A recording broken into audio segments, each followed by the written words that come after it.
pool for that big old Alcazar hotel still exists? Well, you bet it does. Well, they've drained it. Today it's home to the Cafe Alcazar. In fact, here to our left is one end of that swimming pool. Ooh, what do we have coming up to our left?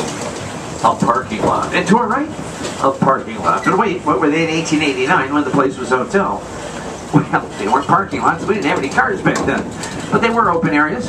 Open area to our left, those were the tennis courts for the hotel. Yes, the outdoor tennis courts. Open area to our right, that's where they're testing out a newfangled invention. Nursing, in fact, their first skin knee is a device they've been recently invented and introduced to the American public, known simply as a bicycle. Yep, I think you're beginning to see there really is indeed a lot of history here in St. Augustine. I'll bet you didn't realize we played a pivotal role in the early struggles of the civil rights movement. Many of the original demonstrations and marches were first staged right here in St. Augustine. In fact, Dr. Martin Luther King was a frequent visitor here, visiting many of the families here. I will say that about every major American city has a road named in honor of Dr. Martin Luther King, but you know, I wonder how many of those cities can actually boast the fact that the road that they named for Dr. King actually walked up and down numerous times during his life. Well, we can make that claim, and guess what? We're about ready to cross that road right here and right now. Yep, a lot of history here.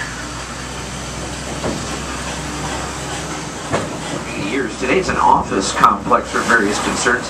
Oh, by the way, it still bears the name Carcava or Carcava, depending on your pronunciation of it all. And us turning this corner represents quite a milestone in our journey to the San Sebastian Winery. Thing is, the folks at the winery offer a free factory tour and a free wine tasting, and well, come on, didn't Mom always say you can't beat free at any price? Well, you know what? She was absolutely correct. The thing is, the folks at the San Sebastian offer an entertaining look at the world of wine, and you know what? I think that is absolutely key. If you look ahead to our right over the parking lot there's the building for itself. A three-story affair, in fact, the top floor of which is an open atrium.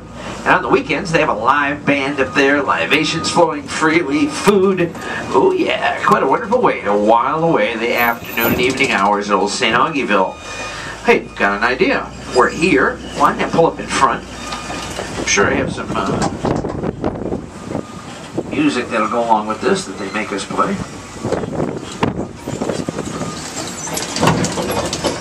As I pull up here, give a little ring-ding-ding of the bell. Announce this, my friends, is indeed our stop for the San Sebastian Winery.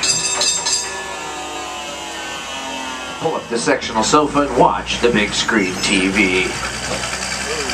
This, my friends, is Cooley Stables. Happens to be the oldest operating livery in North America, and that's no joke. No, there is no big screen TV in the barn. They took it out after catching simply as 115 Bridge. Road less traveled than St. George Street.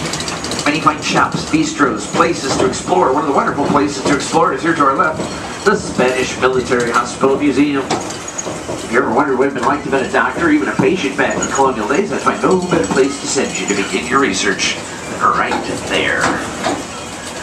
Also, it's the spot for wonderful goodies, that's for sure, for lunch, dinner. Smells good. Coming up to our right, this big white building is the boyhood home of General Kirby Smith. Today's the reference library for the city of St. Augustine. Want to research anything about our foundings? Chances are these fine folks have the original documents. And if anybody can answer me why folks would want to park a car on a one-lane street. But we have no undertakers. That's okay. I guess that's why they make insurance companies, right?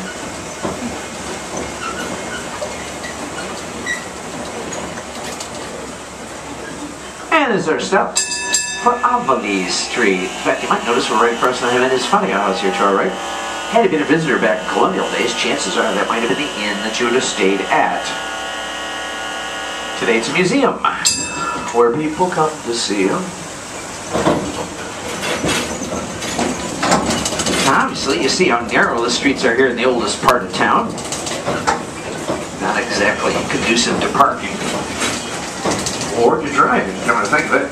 Cadiz Street here is so narrow, I have to get about 10 foot of the nose of my train through the middle of this next intersection before I can even tell if there's another vehicle coming in opposing direction. And it looks like we've made it today. Wall to our right, that's Coquina, up close and personal. That wall originally surrounded a convent. 9 nuns were sent from France to teach the Indian enslaved children the ways of Christianity today. 90 nuns reside behind those walls. They run the Father Miguel Larelli Museum, as well as a retirement center. And that retirement center is located directly behind these gated portals here, immediately down to my right. French soldiers establishing a fort in this sound here. Took his men to surround those Frenchmen and gave them an ultimatum. And that very simply was, convert Christianity, give your allegiance to Spain, or face the sword. 175 French Protestants that fine day met their maker, and said this water ran red. Now the Indians have a little different name for this body of water. To be very honest with you, I can't pronounce it. But the translation is simple enough for it means dolphins at play, and already I know I like that translation a whole lot. St. Augustine Lighthouse. Now, painted the way it is, it can be seen and identified 18 miles out to sea by day, and because of its peculiar flashing light pattern, which is every 30 seconds, it can be seen and identified 26 miles out to sea at night. Lighthouses all along the coast and even in and around the Great Lakes all have a different paint pattern, a different flash pattern. That's so they can be seen and identified one from another. Simple system, really. One that works pretty well, provided, of course, you have the correct charts on board. It makes all the difference in the world.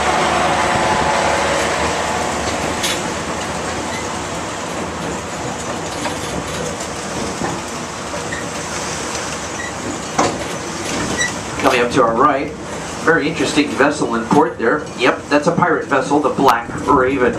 You know, they offer excursions around beautiful Matanzas Bay. Think about it. Why not live life under sail? You hoist the main, you trim the jib, you walk the yard arm. As long as you don't walk the plank, I think you're going to have an absolutely wonderful sailing experience. And speaking of sailing experiences and all the watery stuff, how about if we stop in our own marina station? Well, we don't keep sailboat masts here, we do keep golf clubs. And of course, that makes no sense either until you realize this is also where we keep Bayfront Golf, Florida's oldest putt-putt golf course. Named from those 2 beautifully carved Carrera marble lions that stand there at the base of the bridge, both port and starboard, or left and right, depending on how you look at it. Original bridge was built in 1926, but about 6 years ago, it underwent a 5-year-long total renovation. 30% of the original 1926 bridge remains in that construction. The rest is all new, but aesthetically, it looks exactly the way it was supposed to look back when it was originally designed in 1926. Aesthetically, it looks that way. However, state-of-the-art mechanics operate the mechanism.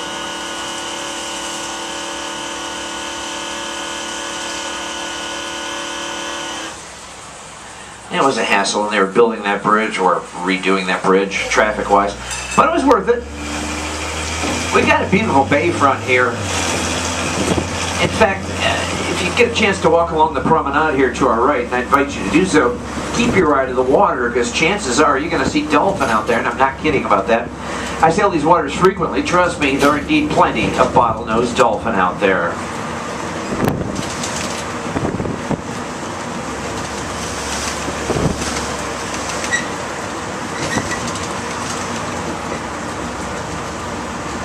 By the way, all along the promenade is where the horses and carriages line up.